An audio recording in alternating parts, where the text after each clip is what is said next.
Bismillahirrahmanirrahim. Arkadaşlar, size yoğurt yapmayı öğreteceğim. Önce tenceremizi 1,5 kiloluk sütle yapacağım şimdi ben. Tenceremizi önce bir ıslatalım. Islattıktan sonra içine 1,5 litre önceden süzülmüş sütümüzü ilave edeceğiz. Sütümüzü ilave ettik. İçine de şöyle bir kepçeyi koydum. Bu kaynamaya başladıkça, köpüklenince bununla sütümüzü havalandıracağız. Bu daha iyi mayalanması için çok önemli arkadaşlar. Bunu yapmayı unutmayın, es geçmeyin.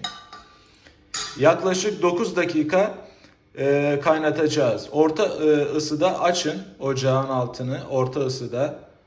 Kaynamaya başlayınca 9 dakika kaynatıyorsun. Kısık ateşte ama kaynatıyorsun. Yani kaynamaya başladı. Hemen altını kısıyorsun. 9 dakikada kısık ateşte kaynayacak. Sonra soğumasını bekleyeceğiz. 47 dereceye düşünce ya da serçe parmağımızı soktuğumuzda 8 saniyeye kadar dayanabiliyorsak sütümüz mayalanmaya hazır hale gelmiştir. Sütümüz kaynamaya başladıktan sonra altını kısıyorum ve 9 dakika boyunca sütümü havalandırıyorum arkadaşlar. Bunu yapın, biraz üşenmeyin. Sütünüz daha harika olacak. Şöyle havalandırın arkadaşlar. Bu şekil havalandıralım. 9 dakika yeterlidir. Mineral, vitaminleri ölmesin.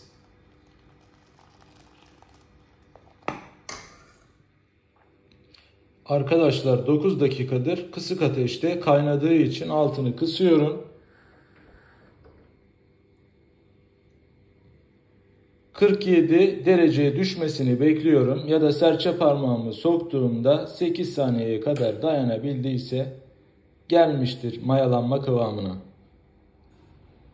Arkadaşlar parmağımı sokuyorum. 1, 2, 3, 4, 5, 6, 7, 8 yandı.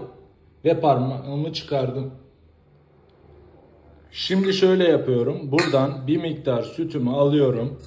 Şuradaki 1,5 ya da 2 size kalmış yoğurdun içine sütü ekledim. Kenarda bunu iyice birbirine yedireceğim. Terbiye edelim.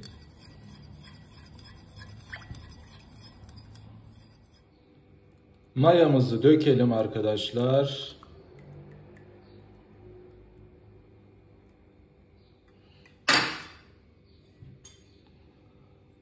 Karıştıralım şöyle güzelce.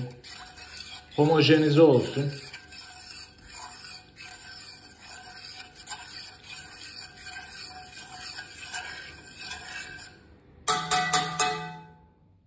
Kapağını kapattım arkadaşlar. Sıcak bir noktaya getirirseniz iyi olur. Ondan sonra tülbentle üstünü örteceğim. Temiz bir tülbent ve üstüne battaniye.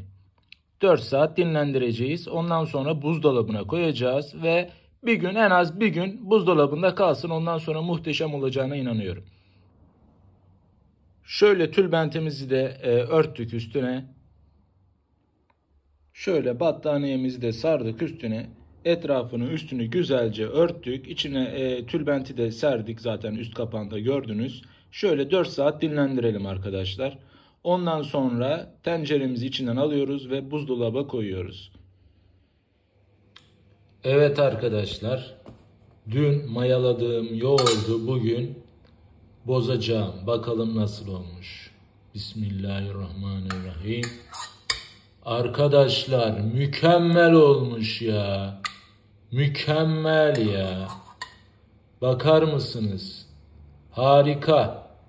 Maşallah.